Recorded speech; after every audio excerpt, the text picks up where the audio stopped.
क्या दूसरा क्या नाम है, may be defined as the potential that a bank borrower और counterparty will fail to meet its obligation in accordance with agreed term. तो देखिए क्या है कि कोई बैंक बोरोवर है या उसका कोई काउंटर पार्टी है, ठीक है, वो अपनी ऑब्लिगेशन को मीट नहीं कर पाएगा, ठीक है, जो भी एग्रीड टर्म के अकॉर्डिंग है, तो वो उस तरह के रिस्क को हम क्या कहते हैं, तो दोस्तों उस रिस्क को हम लोग कहते हैं डिफ़ॉल्ट रिस्क, ठीक है। तो क्रेडिट रिस्क का दूसरा नाम होता है डिफ़ॉल्ट रिस्क। तो डिफ़ॉल्ट रिस्क एक पोटेंशियल होता है कि बैंक बोरोवर या काउंटर पार्टी जो है अपनी ऑब्लिगेशन को मीट नहीं कर पाएगा। तो option number A is correct. चलिए आगे देखते हैं हम लोग क्वेश्चन नंबर 2 को। देखिए क्वेश्चन नंबर 2 में कहा गया है कि क्रेडिट रिस्क किस कारण से अराइज होता है। पहला कह रहा है कि direct lending of fund when these are not repaid by borrower, यानी कि फंड का जो है डायरेक्ट लैंडिंग होता है जब बोरोवर उसे रिपे नहीं कर पाता है। दूसरा कह रहा है कि इशू ऑफ बैंक गारंटी और letter of credit when due to non compliance of commitment there is crystallisation. अब देखिए जैसे आप बैंक गारंटी या लेटर ऑफ क्रेडिट को लेते हैं, अब मान लीजिए कि उसका कमिटमेंट में नॉन कंप्लायंस हो गया तो एक क्रिस्टलाइजेशन की संभावना आ जाती है, तो उस केस में क्या क्रेडिट रिस्क आता है क्या। फिर थर्ड कह रहा है कि transaction in treasury product when the series of payment due from counterparties are not forthcoming. तो किसी भी ट्रेजरी प्रोडक्ट का ऐसा ट्रांजेक्शन जहाँ पे पेमेंट का जो सीरीज है काउंटर पार्टी से वो आ नहीं रहा है। और लास्ट कर रहा है कि trading of securities if settlement is not affected, यदि सेटलमेंट इफेक्ट नहीं हुआ है और सिक्योरिटी को आप ट्रेड कर रहे हैं। तो दोस्तों क्रेडिट रिस्क इन चारों के चारों कारणों से आता है 1 to 4, तो आंसर हो जाएगा हमारा ए, यानी 1 to 4 ऑल, ठीक है। चलिए तो ये सब ध्यान रखिएगा कि क्रेडिट रिस्क खाली हम लोग पढ़ते हैं कि फंड का लैंडिंग नहीं हुआ तो ये क्रेडिट रिस्क आता है, ये गलत है। क्रेडिट रिस्क जो है इन सभी कारणों से भी आता है। आप बैंक गारंटी ले लें या आप लेटर ऑफ क्रेडिट ले लें तभी क्रेडिट रिस्क आएगा, या कोई ट्रेजरी प्रोडक्ट का ट्रांजेक्शन होगा तभी क्रेडिट रिस्क आएगा, या कोई सिक्योरिटी का ट्रेडिंग होगा और सेटलमेंट इफेक्ट नहीं होगा तभी क्रेडिट रिस्क आएगा। तो क्रेडिट रिस्क इन चारों कारणों से आता है। तो हमारा करेक्ट आंसर हो जाएगा ऑप्शन नंबर ए, यानी 1 to 4 ऑल। आगे देखते हैं दोस्तों, एक बेटर क्रेडिट रिस्क मैनेजमेंट के लिए बैंक ने क्या किया है कि प्रूडेंशियल लिमिट फिक्स किया है। अब प्रूडेंशियल लिमिट किस किस चीज़ों पे होता है, इससे रिलेटेड क्वेश्चन है। पहला है prudential limit for credit exposure, दूसरा है prudential limit for large exposure, तीसरा है prudential limit for credit concentration, चौथा है prudential limit for financial ratios. तो आपको बताना है कि प्रूडेंशियल लिमिट में क्या क्या आ सकता है। तो दोस्तों ए ऑप्शन कर रहा है कि 1 to 4 ऑल, बी कर रहा है कि 1 to 3 ओनली, सी कर रहा है 1 and 2 ओनली, और डी कर रहा है 2 and 3 ओनली। तो बताइए दोस्तों प्रूडेंशियल लिमिट किन किन चीज़ों पर फिक्स किया जाता है। तो दोस्तों प्रूडेंशियल लिमिट आपका क्रेडिट एक्सपोजर पे भी होगा, ठीक है, लार्ज एक्सपोजर पे भी होगा, क्रेडिट कंसंट्रेशन पे भी होगा, और फाइनेंशियल रेशियोज पे भी होगा। तो करेक्ट आंसर हो जाएगा इसका ऑप्शन नंबर है, यानी 1 to 4 ऑल। तो इन चारों चीज़ों पे अपना प्रूडेंशियल रेशियोज, प्रूडेंशियल लिमिट होता है, ठीक है, जो कि एक बेटर क्रेडिट रिस्क मैनेजमेंट के लिए रिक्वायरमेंट होती है किस चीज़ की, प्रूडेंशियल लिमिट की। तो ये आप ध्यान रखेंगे। आगे बढ़ते हैं हम लोग क्वेश्चन नंबर 4 पे आते हैं। क्वेश्चन नंबर 4 में कहा गया है कि जो ओवरऑल रिस्पॉन्सिबिलिटी है, ये आपसे पूछ रहा है क्वेश्चन कि जो ओवरऑल रिस्पॉन्सिबिलिटी है रिस्क मैनेजमेंट का वो किसके पास है किसी बैंक में। Board of director, risk management committee, credit policy committee, ALCO. तो बोर्ड ऑफ डायरेक्टर के पास है या आरएमसी, आरएमसी को शॉर्ट में रिस्क मैनेजमेंट कमेटी कहते हैं, सीपीसी यानी क्रेडिट पॉलिसी कमेटी, और आल्को होता है हमारा एसेट लायबिलिटी कमेटी। तो दोस्तों आपको ये पता होना चाहिए कि जो रिस्क मैनेजमेंट का ओवरऑल रिस्पॉन्सिबिलिटी है वो किसके पास है, वो है बोर्ड ऑफ डायरेक्टर के पास। So option number A is correct. दोस्तों नेक्स्ट क्वेश्चन देखते हैं कि the risk of firm credit rating worsening is known as. अब मान लीजिए कोई फर्म है उसका क्रेडिट रेटिंग वर्सन हो रहा है, मतलब खराब हो रहा है, तो ऐसे रिस्क को क्या कहेंगे। तो क्रेडिट स्प्रेड रिस्क कहेंगे, डिफॉल्ट रिस्क कहेंगे, रेटिंग रिस्क कहेंगे, या कंसंट्रेशन रिस्क कहेंगे। बताइए दोस्तों कि किसी भी फर्म का क्रेडिट रेटिंग यदि वर्स होता है तो उसको क्या बोलते हैं। तो दोस्तों उसके लिए करेक्ट वर्ड है क्रेडिट स्प्रेड रिस्क, ठीक है। तो यदि किसी भी फर्म का क्रेडिट रेटिंग खराब होता है दोस्तों, उसके लिए उसको क्या कहते हैं हम लोग, क्रेडिट स्प्रेड रिस्क कहते हैं। डिफॉल्ट रिस्क नहीं कहते हैं, रेटिंग रिस्क भी नहीं कहते, ना ही कंसंट्रेशन रिस्क कहते हैं। बाकी ये तीनों रिस्क क्या होते हैं हम लोग आगे डिस्कस करेंगे। हम लोगों ने ऑलरेडी रिस्क डिस्कस किया है, तो क्वेश्चन फॉर्मेट में भी हम लोग कुछ क्वेश्चन इन सभी पे सॉल्व करेंगे, ठीक है। तो किसी भी फर्म का क्रेडिट रेटिंग यदि खराब होता है तो उसके रिस्क को हम लोग क्या कहते हैं, क्रेडिट स्प्रेड रिस्क कहते हैं। चलिए आगे देखते हैं क्वेश्चन नंबर 6 को। Which of the following are transaction level risk in credit risk. तो आपसे क्या पूछा गया है कि क्रेडिट रिस्क में जो ट्रांजेक्शन लेवल रिस्क होते हैं वो उनमें से कौन से हैं। चलिए आपको पता है कि क्रेडिट रिस्क में एक ट्रांजेक्शन लेवल रिस्क होता है, एक पोर्टफोलियो लेवल रिस्क होता है। तो ट्रांजेक्शन लेवल रिस्क को भी 2 पार्ट में डिवाइड किया गया था। आपको ये बताना है कि वो 2 पार्ट के अंदर क्या क्या आता है। पहला ऑप्शन कर रहा है कि default risk and credit spread risk, दूसरा ऑप्शन कर रहा है कि default risk and concentration risk, तीसरा ऑप्शन कर रहा है कि default risk and intrinsic risk, और चौथा ऑप्शन कर रहा है concentration risk and intrinsic risk. तो दोस्तों इस क्वेश्चन का करेक्ट आंसर है हमारा ऑप्शन नंबर ए, यानी जो हमारा ट्रांजेक्शन रिस्क है, ट्रांजेक्शन रिस्क का 2 पार्ट है, एक डिफॉल्ट रिस्क है, दूसरा एक क्रेडिट स्प्रेड रिस्क। दोस्तों यदि आपको इस तरह के एमसीक्यूज का पीडीएफ चाहिए तो ये नंबर आपको देखिए स्क्रीन पे दिख रहा है, इस पर आप मुझे व्हाट्सएप कर सकते हैं। आपको इस तरह के पीडीएफ मिलेंगे, वो पेड पीडीएफ होते हैं, ठीक है। हर एक यूनिट वाइज मैंने 90 से 80-90 क्वेश्चन सेलेक्ट करके बनाए हैं आपके लिए, तो उसका आप लाभ उठा सकते हैं अपने एग्जामिनेशन को अच्छी तरीके से क्वालिफाई करने के लिए, क्योंकि जितने भी तरह के पॉसिबल एमसीक्यूज हैं वो मैंने फ्रेम किया है दोस्तों, और ज़्यादातर चांसेस है क्वेश्चन वहीं से आएंगे। जितना बार आप एमसीक्यूज को देखेंगे उतना बार आप रिवाइज करेंगे, आपके दिमाग में बैठ जाएगा और आप आसानी से एक सीआईबी के एग्जामिनेशन को निकाल सकते हैं दोस्तों। चलिए आगे देखते हैं। यदि आप एक ऐसे स्टडी मटेरियल की तलाश में हैं जिसमें आप सभी प्रकार के क्वेश्चंस को प्रैक्टिस कर पाएँ, वो भी क्विज के फॉर्मेट में, ऑनलाइन टेस्ट के फॉर्मेट में, तो दोस्तों आपके लिए मैं लेकर आया हूँ एक्सटेंसिव मॉक टेस्ट प्लान। ये मॉक टेस्ट प्लान सभी सब्जेक्ट्स सीआईबी सब्जेक्ट्स के लिए अवेलेबल है। इसमें दोस्तों आपको क्या क्या मिलता है मैं आपको थोड़ा सा जानकारी दे देता हूँ। सबसे पहले आपको इसके अंदर डेली क्विजेज मिलते हैं, weekly unit wise mock test मिलते हैं, monthly module wise mock test मिलते हैं, फुल लेंथ मॉक टेस्ट मिलता है। यानी दोस्तों 200 से ज़्यादा क्विजेज का सेट है। डेली क्विज यानी प्रत्येक दिन आपको 2 क्विज मिलेगा, प्रत्येक क्विज में 15 क्वेश्चन होंगे, प्रत्येक क्वेश्चन का प्रॉपर एक्सप्लेनेशन होगा, 20 मिनट आपको समय दिया जाएगा। वो टॉपिक मैं आपको डेली बता दूंगा कि इस टॉपिक आपको पढ़ना है और आपको टेस्ट देना है। Weekly unit wise mock test 50 question का सेट होता है जो कि वीकली कंडक्ट होता है। इसके अंदर दोस्तों आपको जो सप्ताह में आपने टॉपिक कवर किया है उससे रिलेटेड क्वेश्चन होते हैं। इसके अंदर केस स्टडी भी इंक्लूडेड है, प्रत्येक क्वेश्चन का प्रॉपर सॉल्यूशन मिलेगा, वीडियो सॉल्यूशन भी साथ मिलेगा। Monthly wise module wise mock test में जैसे मॉड्यूल कंप्लीट होता है तो हम एक मॉक टेस्ट लेते हैं जिसमें 100 क्वेश्चन होते हैं, और फुल लेंथ मॉक टेस्ट में जैसे हमारा पूरा सिलेबस कंप्लीट होता है तो हम लोग 4 फुल लेंथ मॉक टेस्ट लेंगे। तो फ्रेंड्स इसका कॉस्ट रखा गया है ₹200। आप ये स्केड्यूल देख सकते हैं, इस प्रकार से हमने स्केड्यूल तैयार किया है, और आप इस टेस्ट को कभी भी दे सकते हैं, अपने अनुसार कितने भी बार दे सकते हैं, कोई लिमिटेशन नहीं है। यदि आप इसमें इनरोल होना चाहते हैं तो आपको करना क्या है, मुझे व्हाट्सएप करना है। ये प्रोग्राम तो मैंने आपको बीएफएम का दिखाया, सिमिलर प्रोग्राम आप देख सकते हैं, इस नंबर पर मुझे व्हाट्सएप कर सकते हैं 8292857381। डिस्क्रिप्शन में भी इस व्हाट्सएप नंबर लिखा गया है, वहाँ से भी आप व्हाट्सएप कर सकते हैं। उसी तरह आप देख सकते हैं कि ये हमारा एवीएफएम का प्लान है, एवीएफएम का है, एवीएम का है और बीआरबीएल का। यदि आप इंडिविजुअल सब्जेक्ट में इनरोल होंगे तो 200 पड़ेगा, यदि कंबाइंड 5 सब्जेक्ट में इनरोल। एग्जांपल्स दिए गए हैं, default risk, credit spread risk, intrinsic risk, basic risk. तो इनमें से कौन सा जो है क्रेडिट रिस्क का टाइप नहीं है, ये ध्यान दीजिएगा, नॉट लिखा हुआ है। तो बताइए दोस्तों, डिफॉल्ट रिस्क तो होता है, क्रेडिट रिस्क भी होता है, इंट्रिंसिक रिस्क भी होता है दोस्तों, लेकिन जो बेसिक रिस्क कहा गया है दोस्तों, this is not a part of credit risk. Okay, so this the correct answer is option number 4, that is basis risk. चलिए उसके बाद दोस्तों क्वेश्चन नंबर 8 को देखते हैं कि मान लीजिए कि किसी भी बोरोवर का क्रेडिट क्वालिटी खराब हो रहा है, तो ये कौन सा रिस्क क्रिएट करता है। समझ रहे हैं बात को, कोई बोरोवर है उसका क्रेडिट क्वालिटी खराब हो रहा है, जिसके कारण कौन सा रिस्क आता है। पहला है डिफॉल्ट रिस्क, दूसरा है क्रेडिट स्प्रेड रिस्क, तीसरा है डाउनग्रेड रिस्क, चौथा है पोर्टफोलियो रिस्क। अब ऑप्शन ये देखिए 1 ओनली, ठीक है। ऑप्शन बी कर रहा है 2 and 3, ऑप्शन सी कर रहा है 4 ओनली, ऑप्शन डी कर रहा है 1 और 4। बताइए दोस्तों, किसी भी बोरोवर का क्रेडिट क्वालिटी यदि डिफॉल्ट होता है, देखिए डिफॉल्ट रिस्क तो अलग टाइप है, उसमें हम लोगों ने देखा कि फंडिंग नहीं मीट हो पा रहा है, या आपका एलसीबीजी से रिलेटेड कोई प्रॉब्लम है, या आपका ट्रेजरी से रिलेटेड कोई प्रॉब्लम है, तो हमारा डिफॉल्ट रिस्क आता है। जहाँ तक बात है क्रेडिट क्वालिटी वर्सनिंग का, तो आप ये ध्यान रखेंगे कि उसे हम लोग कहते हैं क्रेडिट स्प्रेड रिस्क कहते हैं। क्या कहते हैं? क्रेडिट स्प्रेड रिस्क कहते हैं, या उसका नाम होता है डाउनग्रेड रिस्क। दोनों एक ही चीज़ होता है, इसीलिए करेक्ट आंसर होगा हमारा ऑप्शन नंबर बी।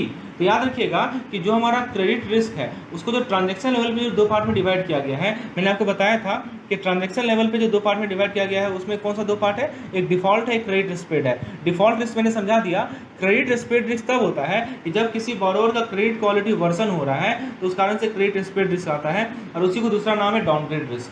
ठीक है, डाउनग्रेड भी इसलिए कहा गया क्योंकि देखिए उसका क्रेडिट क्वालिटी डाउनग्रेड ही तो हो रहा है, ठीक है, that is why it is called downgrade risk.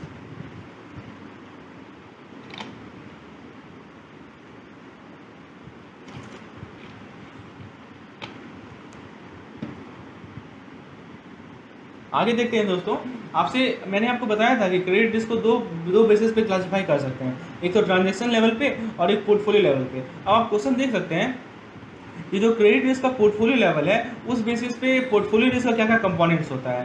पहला ऑप्शन है default risk and systematic risk, दूसरा ऑप्शन है डाउनग्रेडेशन एंड कंसंट्रेशन रिस्क, तीसरा ऑप्शन है concentration risk and intrinsic risk, चौथा ऑप्शन है डिफॉल्ट रिस्क एंड डाउनग्रेडेशन रिस्क। तो बताइए दोस्तों पोर्टफोलियो रिस्क का क्या क्या कंपोनेंट्स हैं। तो आपके सामने 4 ऑप्शन दिए गए हैं। तो करेक्ट आंसर है दोस्तों इसका कि हमारा पोर्टफोलियो रिस्क का 2 कंपोनेंट है, एक है हमारा कंसंट्रेशन रिस्क और दूसरा है हमारा intrinsic risk. So there are 2 types of portfolio, there are 2 components of portfolio risk, one is concentration risk and other is intrinsic risk. Okay, so option number C is correct. Question number 10 को देखते हैं दोस्तों। Question number 10 भी ऐसा question है, इसको आइए solve करते हैं हम लोग। इसमें कहा गया है एक ऐसा बॉन्ड है जिसका higher degree of credit risk है। तो बताइए इससे रिलेटेड क्वेश्चन है कि वो सबसे ज़्यादा लिक्विड होगा, या वो जंक बॉन्ड होगा, या उसका प्राइस होना चाहिए ताकि वो लोअर यील्ड दे, ठीक है, और उसको सेल करेंगे हायर प्राइस पे। और ऑप्शन ई कर रहा है कि CND। तो दोस्तों देखिए, कोई भी बॉन्ड, एक जंक बॉन्ड क्या होता है, एक जंक बॉन्ड जो है दूसरे बॉन्ड की तरह ही काम करता है। एक इन्वेस्टर ने परचेज किया एक बॉन्ड को किसी बॉन्ड इशूअर से, ये एजम्पशन के साथ कि मनी जो है बैक पेड हो जाएगा जब बॉन्ड अपनी मैच्योरिटी डेट को रीच करेगा। तो यहाँ जो इन्वेस्टमेंट ग्रेड बॉन्ड है और जो जंक बॉन्ड है, उसके बीच डिफरेंस क्या है, in junk bond the issuer may not be able to repay the original principal. तो जो इशूअर है, जो जंक बॉन्ड का इशूअर होता है, वो ओरिजिनल प्रिंसिपल को रिपे नहीं कर पाएगा, ठीक है। तो यही होता है हमारा जंक बॉन्ड। तो दोस्तों इस क्वेश्चन को आप पढ़िए। इस क्वेश्चन में कह रहा है कि आप देखिए एक ऐसा बॉन्ड है इसका high degree of credit risk है। तो क्रेडिट रिस्क हाई डिग्री होने का मतलब यही हुआ ना कि जो बॉन्ड इशूअर है वो जो है बॉन्ड के प्रिंसिपल अमाउंट को पेमेंट नहीं कर पाएगा अपने ड्यू डेट में। तो दोस्तों यही तो हमने देखा कि इसे हम लोग जंक बॉन्ड कहते हैं। इसमें करेक्ट आंसर आपको क्या लगता है? इसका करेक्ट आंसर हो जाएगा इसका option number B. Option number B will be the correct answer. चलिए आगे देखते हैं दोस्तों क्वेश्चन नंबर 11 को। सिस्टमेटिक रिस्क को और दूसरा नाम क्या दिया गया है? सिस्टमेटिक रिस्क का पहला ऑप्शन है डाइवर्सिफाइबल रिस्क, दूसरा ऑप्शन है CAPM, तीसरा ऑप्शन है हेजिंग और चौथा ऑप्शन है अनडाइवर्सिफाइबल रिस्क। तो बताइए दोस्तों, सिस्टमेटिक रिस्क का दूसरा नाम है हमारा अनडाइवर्सिफाइबल रिस्क। यानी सिस्टमेटिक रिस्क को हम लोग एक और नाम से जानते हैं, दैट इज कॉल्ड अनडाइवर्सिफाइबल।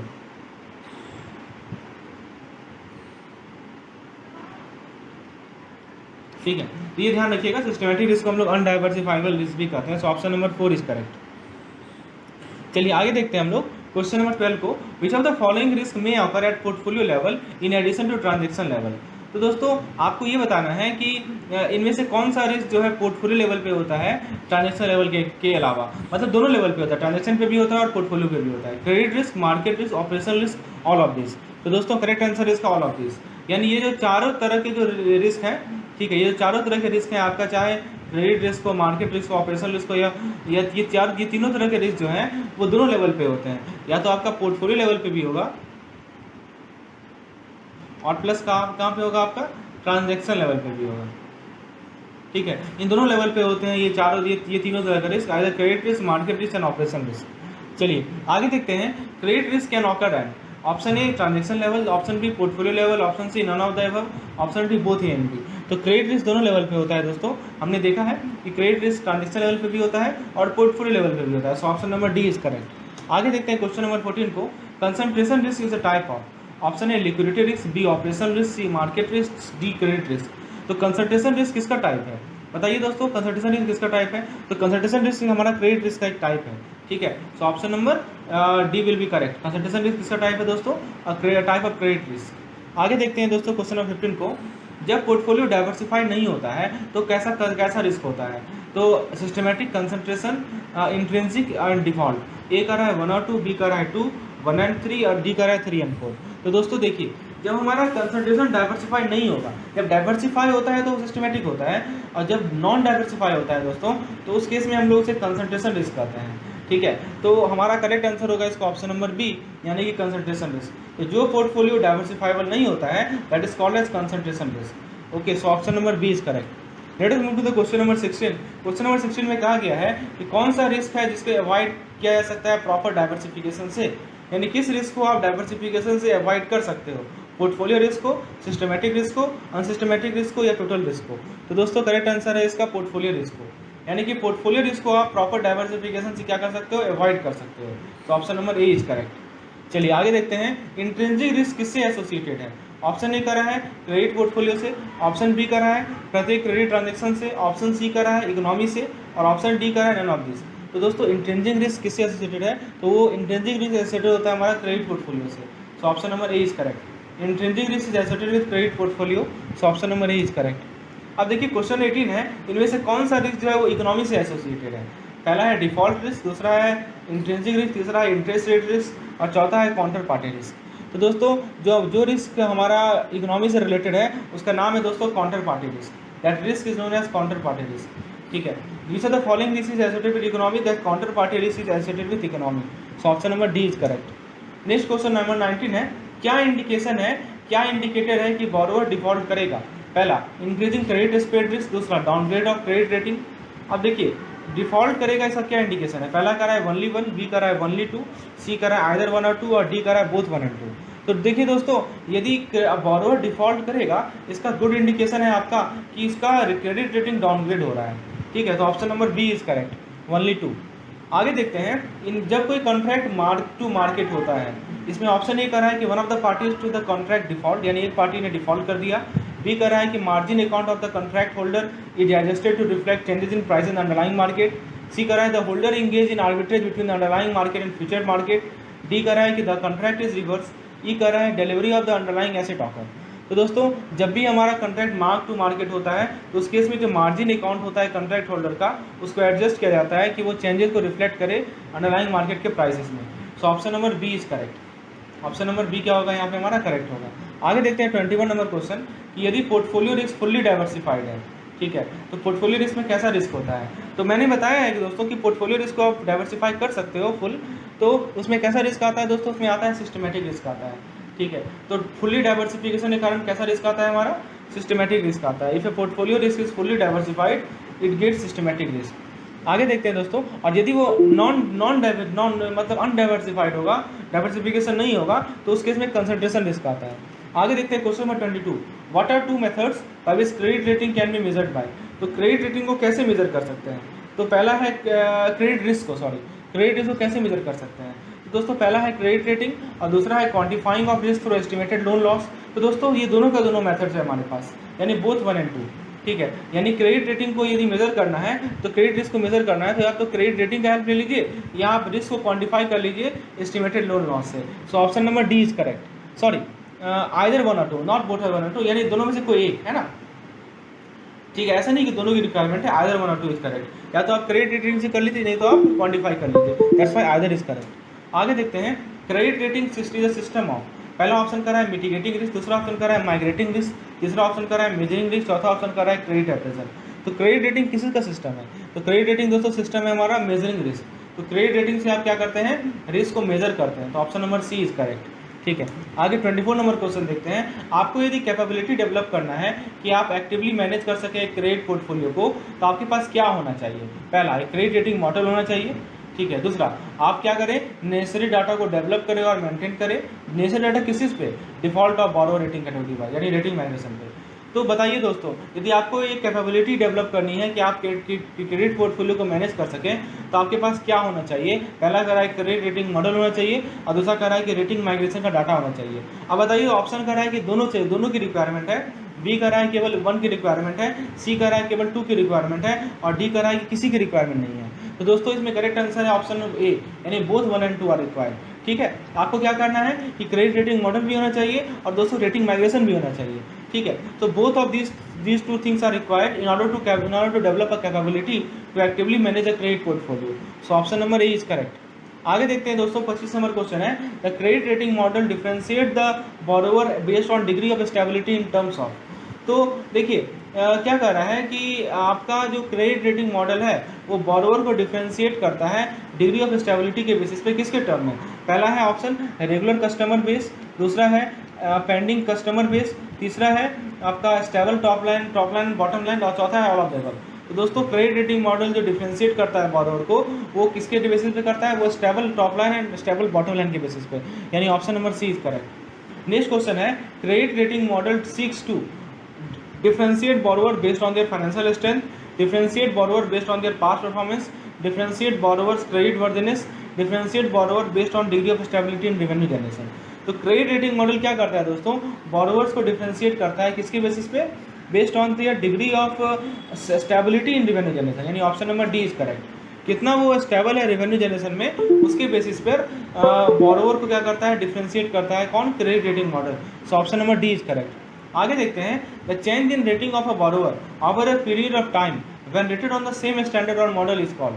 तो दोस्तों, आपके पास बोरोवर हैं, उनके रेटिंग में चेंज आ रहा है, ठीक है, over a period of time, जब सबको सेम स्टैंडर्ड या मॉडल पर रेट किया जाता है। तो उनके मान लीजिए कि देखिए, समझिए हमारे पास ढेर सारे बोरोवर्स हैं, उनका भी स्टैंडर्ड सेम है, लेकिन अब उनके स्टैंडर्ड में चेंजेस आ गए, उनके रेटिंग में चेंज आ गया, तो इस प्रोसेस को क्या कहते हैं? रेटिंग मॉडल कहते हैं, या क्रेडिट रेटिंग कहते हैं, या रेटिंग माइग्रेशन कहते हैं, या एनी ऑफ देम।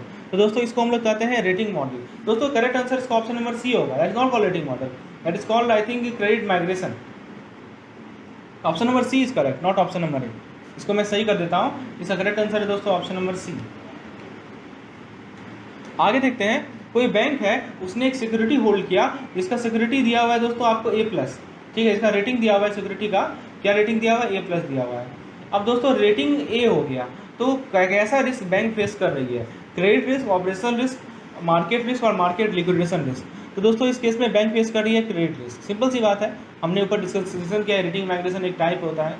अब देखिए क्वेश्चन ये कर रहा है कि आपके पास 100 A रेटेड अकाउंट है किसी बैंक में, और उनको एक साल में चेंज हो गए। कैसे चेंज हुए, तो A हो गया, 2A हो गए, A+1 हो गए, A87 हो गए, B+4 हो गया और B4 हो गया, डिफॉल्ट हो गए।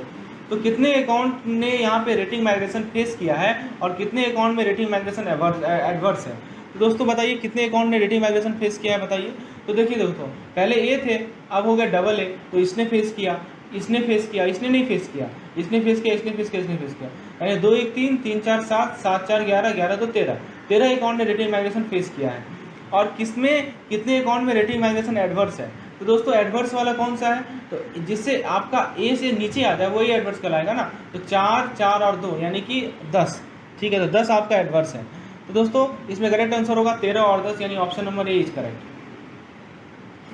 चलिए आगे देखते हैं, क्वेश्चन नंबर 30 को देखते हैं। 30 बेसिकली हमारा एक चार्ट बेस्ड क्वेश्चन है। आप देख सकते हैं आपके सामने एक टेबल दे रखा है इन्होंने, तो आपको ये बताया गया है कि what is the percentage of AAA rated borrower that remain at the same rating level during the observation period.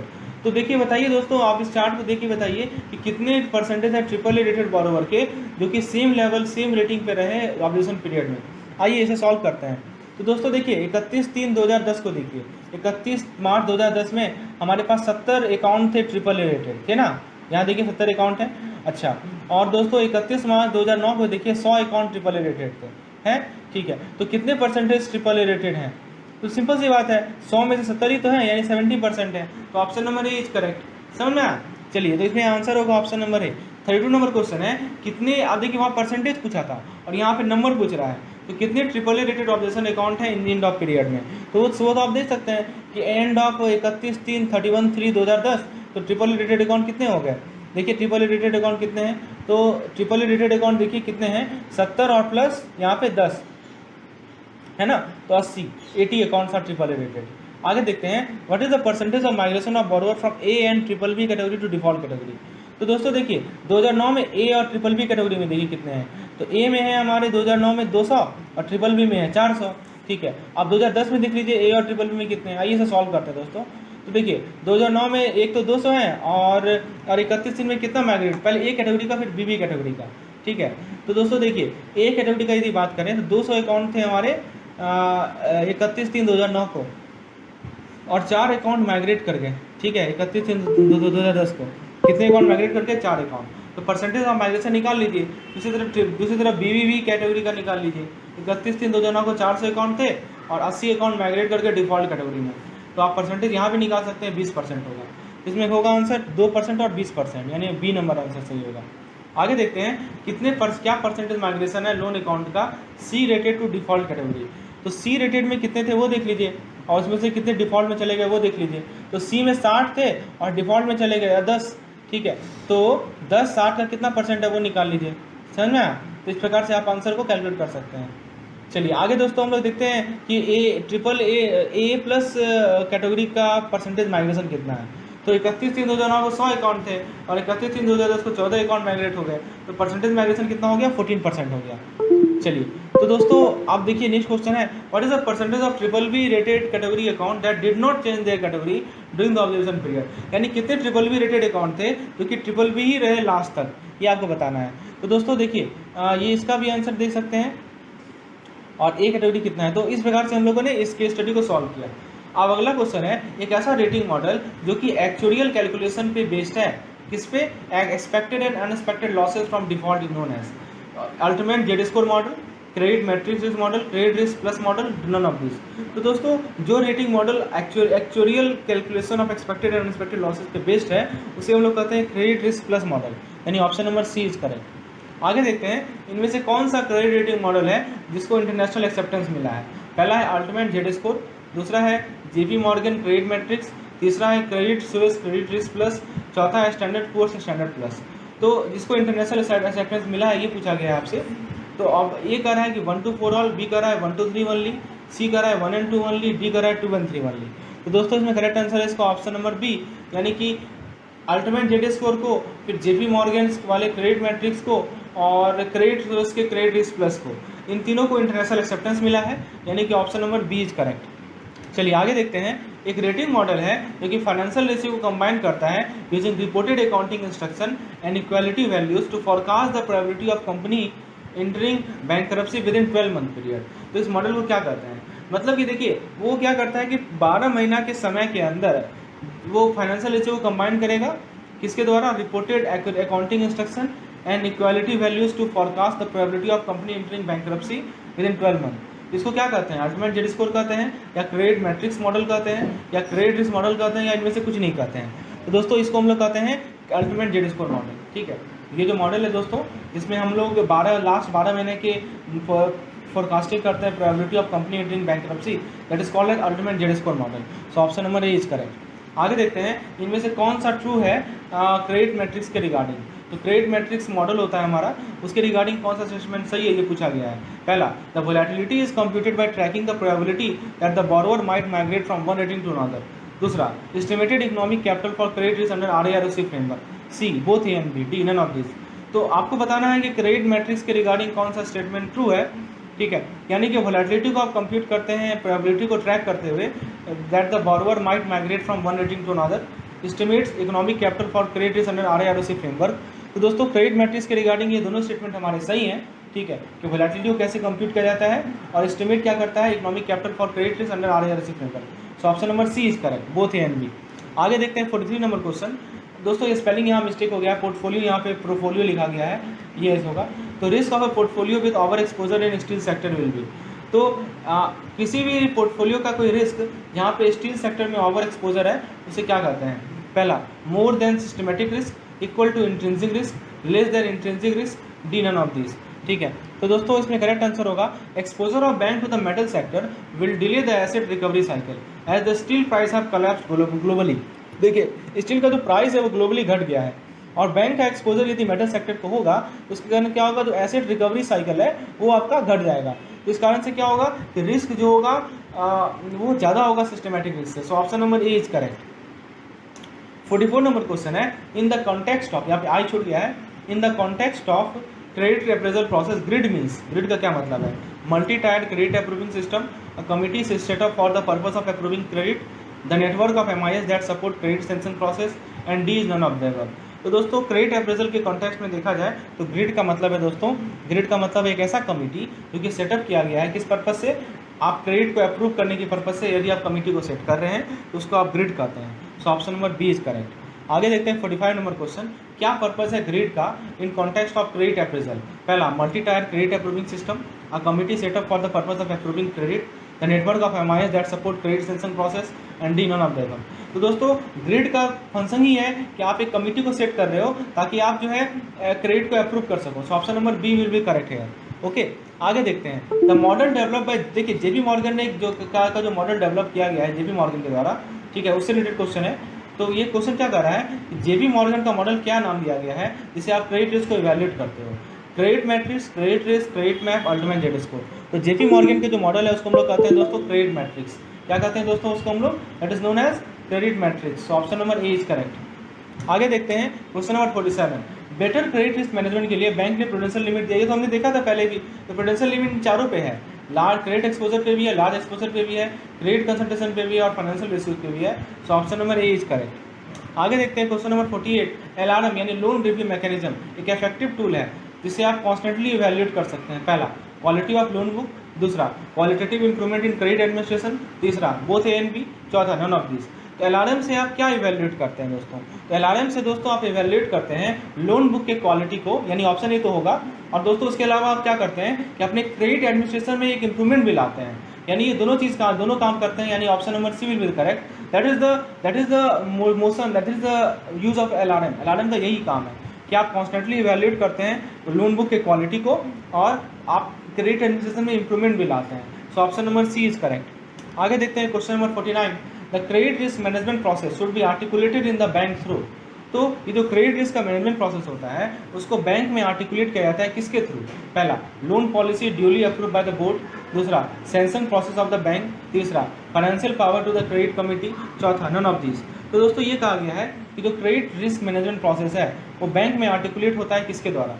पहला कह रहा है कि बोर्ड के द्वारा लोन पॉलिसी अप्रूव होता है, दूसरा कह रहा है कि बैंक का सैंक्शन प्रोसेस होता है, तीसरा कह रहा है दोस्तों फाइनेंशियल पावर होता है क्रेडिट कमेटी को, और चौथा कह रहा है नन ऑफ द अबव।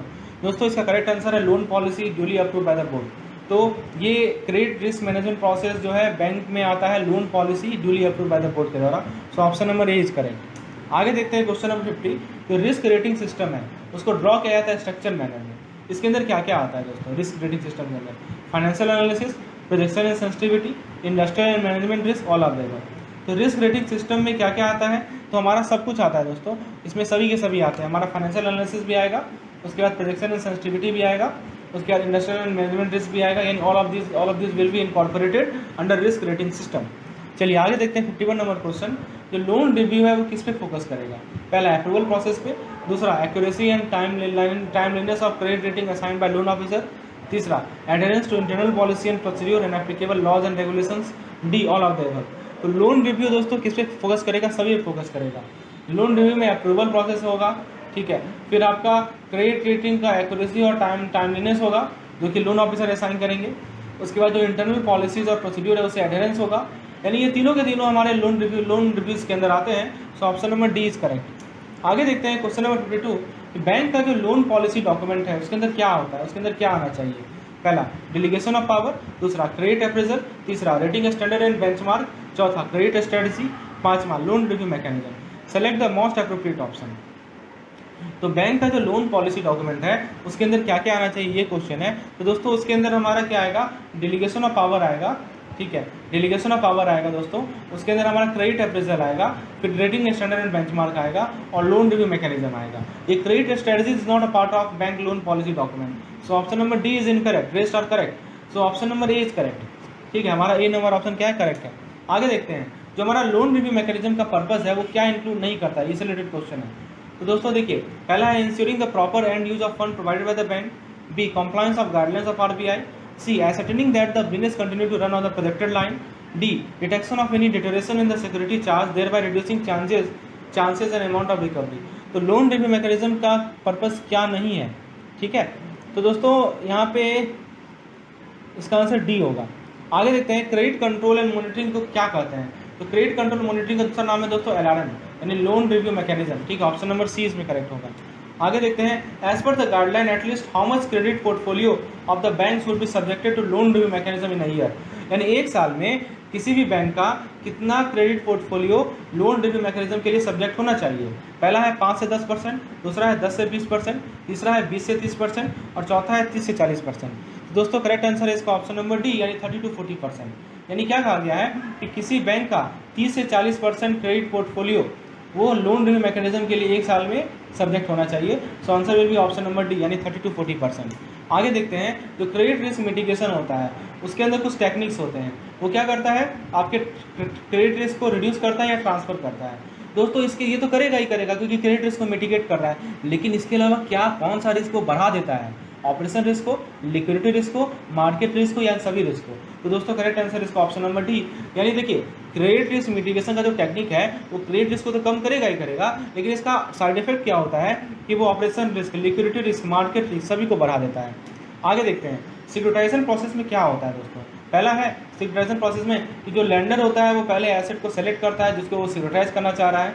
दूसरा कह रहा है कि द इशूअर, यानी जो स्पेशल पर्पज व्हीकल होते हैं वो पेमेंट करते हैं लेंडर को ताकि लोन को सिक्योरिटाइज करने के लिए, और जो भी एसेट्स हैं उनको कन्वर्ट किया जाता है पूल ऑफ सिक्योरिटीज़ में। किसके द्वारा? इशूअर के द्वारा। क्या इशू करके? पास थ्रू सर्टिफिकेट इशू करके, और पीटीसी सोल्ड किया जाता है अदर इन्वेस्टर को जो भी विलिंग है इन्वेस्टमेंट में करने में। दोस्तों ये सभी प्रोसेस आते हैं, आपको पता होगा, ये मैंने सिक्योरिटाइजेशन प्रोसेस को एक्सप्लेन किया था अपने वीडियो लेसन में। ये all this process are included, right. तो लेंडर ने पहले एसेट को सेलेक्ट किया, उसके बाद इशूअर ने पेमेंट किया लेंडर को, और फिर एसेट को पीटीसी में, एसेट को सिक्योरिटी के पूल में कन्वर्ट किया जाता है पीटीसी इशू करके, यानी पास थ्रू सर्टिफिकेट इशू करके। सो option number D is correct. आगे देखते हैं सिक्योरिटाइजेशन प्रोसेस में कहा गया है कि जो सेलेक्टेड पूल ऑफ एसेट होते हैं वो पास थ्रू होते हैं for converting them into security, to other institution called. तो originator credit special vehicle, credit rating company, servicing agent. तो उसे क्या कहते हैं हम लोग, उसे कहते हैं हम लोग जो जिसको सिक्योरिटी में कन्वर्ट करते हैं, ठीक है। तो जो selected pool of asset are pass through for converted security other institution, तो वो होता है हमारा स्पेशल व्हीकल, यानी एसपीवी को भेजा जाता है। एसपीवी ही हमारा दूसरा इंस्टीट्यूशन है। आगे देखते हैं 59 number question, the securitization transaction is carried normally through. तो जो सिक्योरिटाइजेशन ट्रांजैक्शन होता है वो कौन करता है, originating bank, special purpose vehicle, qualified institution investor और ऑल ऑफ द अबव। तो जो सिक्योरिटाइजेशन ट्रांजैक्शन होता है दोस्तों, वो कौन करता है, वो करता है हमारा स्पेशल पर्पस व्हीकल, एसपीवी, ठीक है। एसपीवी क्या करता है, हमारा सिक्योरिटाइजेशन ट्रांजैक्शन को कंडक्ट करता है। So SPV is the correct answer, so option number B is correct. आगे देखते हैं, under securitization process the bank और financial institution with give loan. तो जो लोन देता है उसे क्या कहते हैं, सिक्योरिटाइजेशन प्रोसेस के अंदर जो लोन देता है, पहले उसे एसपीवी कहेंगे या ऑब्लिगर कहेंगे या ऑरिजिनेटर कहेंगे या क्रेडिट एनहांसर कहेंगे। तो उसके लिए जो वर्ड है वो है ऑरिजिनेटर। जो लोन देता है दोस्तों उसे क्या कहते हैं हम लोग, ऑरिजिनेटर कहते हैं, ठीक है। आगे देखते हैं दोस्तों यदि आपको कंसेप्ट नहीं क्लियर हो रहा है तो मेरे थ्योरी वीडियो को जाकर देखिए, वहाँ पे मैंने सिक्योरिटाइजेशन को अच्छे शब्दों में, कम शब्दों में समझाया है दोस्तों, और तब इसे आप अटेंड कीजिए तो आपका कंसेप्ट क्लियर होगा। नेक्स्ट क्वेश्चन है, जो सिक्योरिटाइजेशन का कंसेप्ट है वो किससे एसोसिएटेड है, कैपिटल मार्केट से, मनी मार्केट से, डेब्ट मार्केट से या फॉरेन एक्सचेंज मार्केट से। तो दोस्तों ये तो होगा नहीं, ये भी नहीं होगा, ये भी नहीं होगा, करेक्ट आंसर होगा इसका डेब्ट मार्केट, ठीक है। नेक्स्ट क्वेश्चन है, सिक्योरिटाइजेशन एक्सपोजर के अंदर कौन कौन सा सिक्योरिटीज आते हैं। पहला है एसेट बैक सिक्योरिटी, दूसरा है मॉर्गेज बैक सिक्योरिटी, तीसरा है क्रेडिट इन्हांसमेंट, चौथा है क्रेडिट डेरिवेटिव। ऑप्शन देखिए 1 to 4 ऑल, ऑप्शन बी का रहा है 1 to 3 ओनली, ऑप्शन सी का रहा है 1 and 2 ओनली, ऑप्शन डी का रहा है 1 and 3 ओनली। तो जो सिक्योरिटाइजेशन एक्सपोजर है उसके अंदर दोस्तों हमारा एबीएस भी आता है, एमबीएस भी आता है और हमारा क्रेडिट इन्हांसमेंट भी आता है, क्रेडिट डेरिवेटिव भी आता है। तो ये चारों के चारों टूल्स हैं हमारे सिक्योरिटाइजेशन प्रोसेस के अंदर। तो option number A is correct, asset back security, mortgage back security, credit enhancement and credit derivative, all of this 4 are included under securitization exposure. Okay, आगे देखते हैं क्वेश्चन नंबर 63 में, in securitization the dash transfer the risk to dash. बताइए कौन transfer करता है risk किसको, SPV करता है ऑडिटिंग बैंक को, ऑडिटिंग बैंक करता है एसपीवी को, ऑडिटिंग बैंक करता है इन्वेस्टर को या एसपीवी करता है इन्वेस्टर को। तो सिक्योरिटाइजेशन में जो ट्रांसफर होता है रिस्क का वो होता है दोस्तों हमारा ऑरिजिनेटिंग बैंक से एसपीवी में। कहाँ से कहाँ होता है दोस्तों, ऑरिजिनेटिंग बैंक से कहाँ होता है, एसपीवी में होता है transfer. So option number B is correct. आगे देखते हैं, जो क्रेडिट लिंक नोट होता है इसे शॉर्ट में हम लोग CLN कहते हैं, क्या कहते हैं इसे हम लोग, CLN, इसे क्या कहते हैं हम लोग, CLN या CDS, क्रेडिट डिफॉल्ट स्वैप बोलते हैं इसे, ठीक है। तो उसको किस तरह के सिक्योरिटाइजेशन में यूज करते हैं, यहाँ पे ऑप्शन में एक मिस्टेक हो गया है दोस्तों। यहाँ पे ऐसा है, ये हमारा A नंबर है, ये हमारा B नंबर है, ये हमारा C नंबर है और ये हमारा D नंबर है, ठीक है। तो जो CLN या CDS होता है उसको किस तरह के सिक्योरिटाइजेशन में यूज करते हैं, ट्रेडिशनल सिक्योरिटाइजेशन में या एसेट बैक सिक्योरिटाइजेशन में या सिंथेटिक सिक्योरिटाइजेशन में या मॉर्गेज बेस्ड सिक्योरिटाइजेशन में। तो दोस्तों CLN और CDS को हम लोग यूज करते हैं दोस्तों सिंथेटिक सिक्योरिटाइजेशन में। So option number C is correct, ठीक है। आगे देखते हैं question number 65, in securitization process the security back by underlying mortgage are. तो आपको ये बताना है कि सिक्योरिटाइजेशन प्रोसेस में वैसे सिक्योरिटी जो कि मॉर्गेज के द्वारा बैक होते हैं उसे क्या कहते हैं, या mortgage back security, asset back security, liability back security. तो सिंपल सी बात है, नाम ही में लिखा हुआ है कि मॉर्गेज से आपका बैक्ड होगा तो वो हमारा कराएगा मॉर्गेज बेस्ड सिक्योरिटी, यानी ऑप्शन नंबर ए। आगे देखते हैं क्वेश्चन नंबर 66 को, residual risk of securitization can be part of dash risk. तो जो सिक्योरिटाइजेशन का जो रेसिडुअल रिस्क होता है वो किसके रिस्क का पार्ट होगा, credit risk, market risk, credit and market risk, both and operation risk. दोस्तों करेक्ट आंसर है इसका both, credit risk and market risk. क्योंकि देखिए आपका जो सिक्योरिटाइजेशन प्रोसेस है उसमें आपको जो हमारा ये PTC के थ्रू इशू किया जाता है वो एक तरह से ट्रेजरी बिल होता है और बिल हमारा मार्केट में ट्रेड होता है, इसलिए जो है वो मार्केट रिस्क भी आता है इस केस में, ठीक है। 67 नंबर क्वेश्चन में है कि सिक्योरिटाइजेशन प्रोसेस में dash are instrument which issued subsidiary company in respect of receivable of holding और पेरेंट कंपनी। तो क्या इंस्ट्रूमेंट का नाम बताना है जो कि सब्सिडरी कंपनी को इशू किया जाता है कि respect of receivable of holding और parent company, pass through certificate, pay through certificate, preferred stock certificate, none of this. तो उसे क्या कहते हैं हम लोग, उसे कहते हैं pass through certificate. Securitization exposure does not include credit enhancement, secondary trading level, mortgage back security, liquidity facility. तो सिक्योरिटाइजेशन एक्सपोजर में क्या नहीं आता है, तो सेकेंडरी ट्रेडिंग लेवल नहीं आता है, बाकी क्रेडिट इन्हांसमेंट आएगा, मॉर्गेज बैक सिक्योरिटी आएगा और लिक्विडिटी फैसिलिटी आएगा। उसके बाद ABCP का फुल फॉर्म बताना है। तो ABCP का फुल फॉर्म होता है asset back commercial paper, collateralized loan obligation, जिसे शॉर्ट में CLO कहते हैं, आर सिक्योरिटाइज्ड पूल ऑफ डेब्ट obligation, commercial loan, housing loan, government bond. ठीक है। तो ये बताना है दोस्तों कि CLO जो होता है वो सिक्योरिटाइज पुल किसका होता है। तो करेक्ट आंसर है दोस्तों इसका हमारा कमर्शियल लोन का। तो CLO इज CLO और securitize pool of commercial loan. Option number B is correct. Credit derivative segregate from the asset through instrument known as and transfer known as. अब देखिए यहाँ पे एक फिल द ब्लैंक्स जगह छूट गया, यहाँ पे नोन एज में एक डैश होगा। And transfer the risk from owner to other person who is in position to absorb the risk for. तो दोस्तों देखिए क्रेडिट डेरिवेटिव क्या करता है कि एसेट को ट्रांसफर इंस्ट्रूमेंट थ्रू, तो उसे हम लोग क्या करते हैं, उसे हम लोग कहते हैं दोस्तों क्रेडिट रिस्क को ट्रांसफर करता है क्रेडिट डिफॉल्ट को और एक फी पे। ठीक है, आगे देखते हैं। क्रेडिट डेरिवेटिव कंटीजेंट लायबिलिटी है, फंड बेस्ड एक्सपोजर है, ऑफ बैलेंस शीट इंस्ट्रूमेंट है या of balance sheet asset and liabilities है। तो जो क्रेडिट डेरिवेटिव होता है दोस्तों वो ऑफ बैलेंस शीट इंस्ट्रूमेंट होता है। क्या होता है वो हमारा ऑफ बैलेंस शीट इंस्ट्रूमेंट होता है। So option number C is correct. आगे देखते हैं 73 नंबर क्वेश्चन में credit derivative help the issuer to. तो क्रेडिट डेरिवेटिव इशूअर को कैसे हेल्प करता है। पहला ऑप्शन कह रहा है कि to increase income and residual capital requirement, यानी वो इनकम बढ़ाएगा और कैपिटल रिक्वायरमेंट को घटाएगा। दूसरा कह रहा है कैपिटल रिक्वायरमेंट को घटाएगा और रिस्क को घटाएगा। तीसरा कह रहा है कि रिस्क और घटाएगा इनकम बढ़ाएगा। और चौथा ऑप्शन कह रहा है कैपिटल रिक्वायरमेंट घटाएगा और रिस्क को घटाएगा और इनकम को बढ़ाएगा। तो दोस्तों क्रेडिट डेरिवेटिव जो है वो इशूअर को हेल्प करता है। कैसे? इशूअर को हेल्प करता है कैपिटल रिक्वायरमेंट को घटाने में और रिस्क को घटाने में। तो option number B is correct. ठीक है, आगे देखते हैं दोस्तों हम लोग question number 74। Credit derivative are use in market managing credit portfolio. पहला, for mitigating risk in portfolio, for portfolio diversification, for developing a portfolio with desire characteristics, all of this.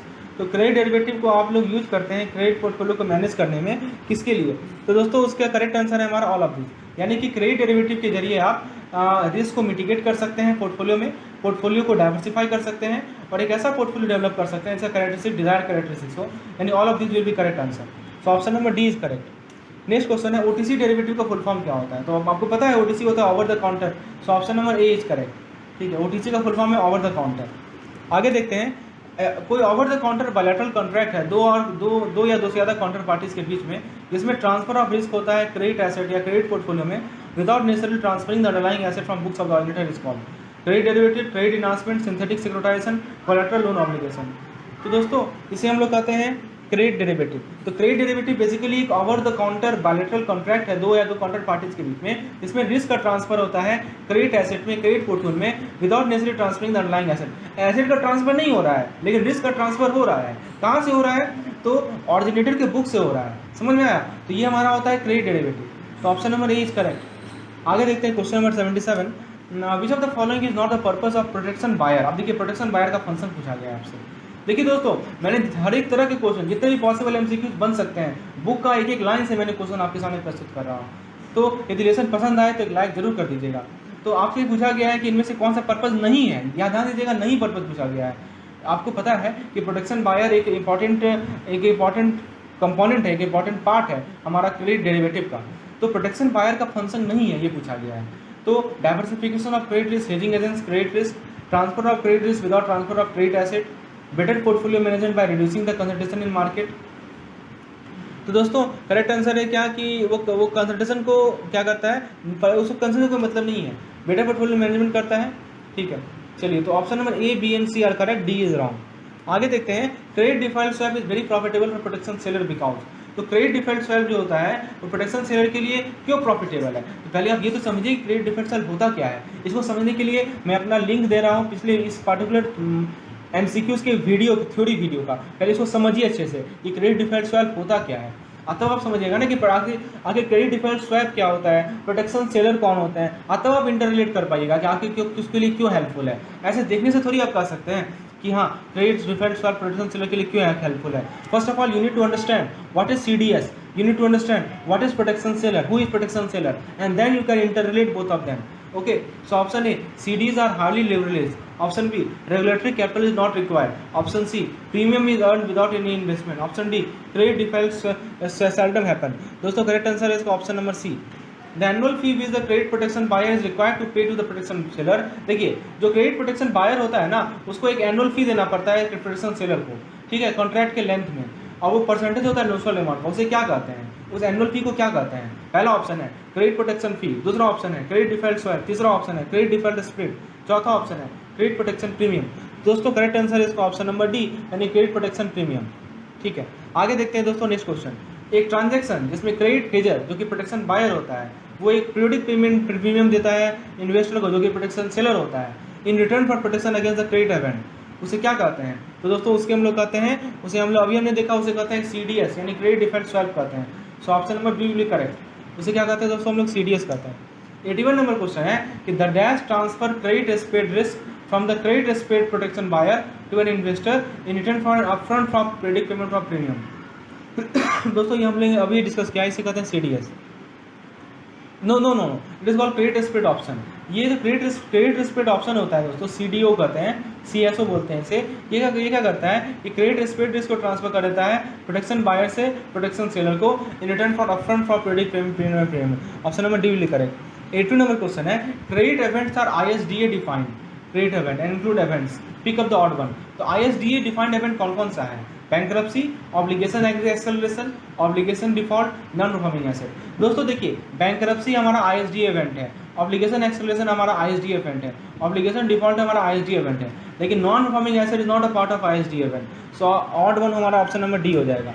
आगे देखते हैं, एक ऐसा ऑर्गेनाइजेशन जो कि सिंप्लीफाई करता है स्वैप में इंटर करने को, उसे क्या कहते हैं? FDIC, SIPC, NCUA, ISDA। तो करेक्ट आंसर इसका ISDA।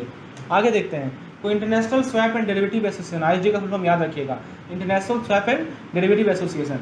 उसने क्रेडिट इवेंट को डिफाइन किया है कि उसके अंदर क्या क्या आता है। Bankruptcy, obligation acceleration, obligation default, failure to pay, repudiation और मेमोरी मॉरिटोरियम एंड रिस्ट्रक्चरिंग। तो दोस्तों इसमें सभी के सभी आते हैं, A to 6 ऑल। ठीक है, आगे देखते हैं, protection buyer of credit derivative enjoy yield enhancement, diversification of credit risk, hedging of credit risk, all of this. दोस्तों प्रोटेक्शन बायर सभी को आपका सभी हेजिंग ऑफ क्रेडिट रिस्क को एंजॉय करता है दोस्तों। ठीक है दोस्तों, इसके अलावा भी कुछ क्वेश्चंस हैं, तो बाकी क्वेश्चन यदि आप PDF को ऑप्ट करते हैं तो आप ये सब क्वेश्चन एक्सेस कर सकते हैं। जो हमारा 94-95 क्वेश्चन है आप देख सकते हैं, सभी के एक्सप्लेनेशन भी है। तो यदि आपको PDF की रिक्वायरमेंट है तो ये इस नंबर पर आप मुझे कॉन्टैक्ट करें। यदि लेसन पसंद आया हो तो एक लाइक जरूर करें, चैनल को सब्सक्राइब करें और मैक्सिमम से शेयर करें। मिलते हैं हम लोग अपने नेक्स्ट वीडियो में। धन्यवाद।